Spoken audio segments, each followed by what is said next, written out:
We're taught from a very young age to organize our lives around money, choose a career that pays, optimize income, push through stress, and promise ourselves that one day, when we have enough, life will finally begin. But very few people ever stop to ask a more fundamental question. What is my money actually costing me in life energy? Think about this carefully.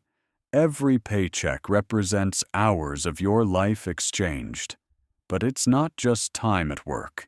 It's the commute, the stress you carry home, the energy you don't have for your health, your relationships, or your creativity. And over years, those hidden costs add up. Yet most people never calculate this trade clearly.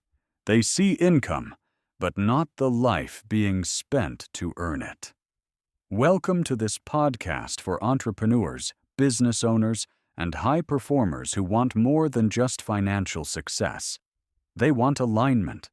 This is a space for people who understand that money is not the goal. It's a tool. And if you don't consciously define its purpose, it will quietly define your life for you. Today, we're breaking down one of the most quietly revolutionary books ever written about money. Your Money or Your Life by Vicki and Joe Domínguez. This book doesn't promise fast wealth or easy wins.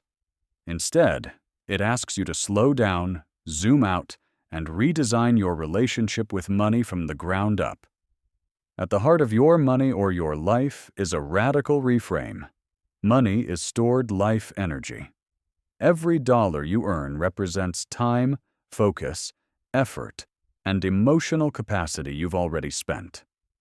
When you spend money without intention, you're spending your life without realizing it. The authors introduce the concept of your true hourly wage. This isn't your salary divided by hours worked. It's what remains after subtracting all the real costs of having a job or running a business. Commuting, work clothes, meals out, stress-related expenses, recovery time, and the mental load that follows you home. For example, someone earning $100,000 a year might believe they're earning $50 an hour. But once you subtract unpaid hours, exhaustion, health trade-offs, and life disruptions, the real number could be half that, or less. When you see this clearly, spending decisions change, not because of guilt, but because of awareness. Another major idea in the book is tracking money as feedback, not punishment. Instead of budgeting to restrict yourself, the authors encourage tracking every dollar to understand whether it brought fulfillment or not. Over time, this creates clarity. You naturally stop spending on things that don't add value and intentionally spend more on what truly does. This leads to one of the most powerful concepts in Your Money or Your Life: conscious spending aligned with values.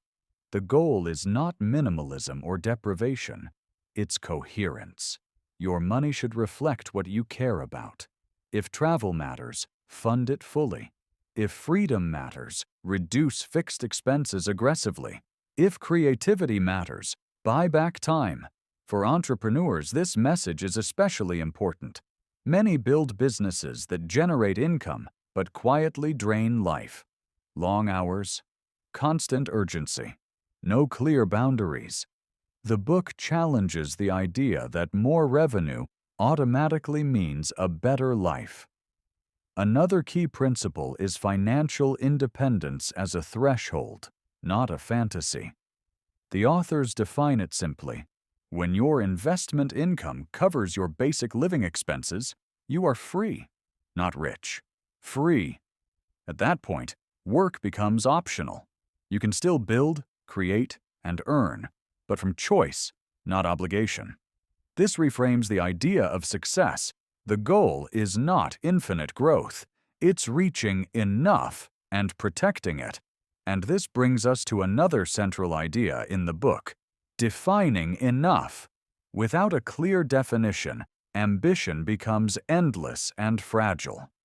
Many people increase income again and again, but feel no more secure because expenses and expectations rise at the same pace. The book shares stories of people who chose to cap their spending intentionally. As income grew, they invested the difference instead of upgrading lifestyle endlessly. Over time, this created resilience, freedom, and peace, not through sacrifice, but through clarity. Another important lesson is resilience over optimization. The book encourages building financial margins, low fixed costs, emergency buffers, and flexibility, so life shocks don't become crises. This is especially relevant for entrepreneurs whose income can fluctuate. Stability isn't found in prediction, but in preparation. If this perspective resonates with you, subscribe to the channel. It helps support content designed for people who want clarity, alignment, and long-term thinking, not just more hustle. The final message of Your Money or Your Life is deeply empowering. Wealth is not about how much you earn, it's about how much of your life you control.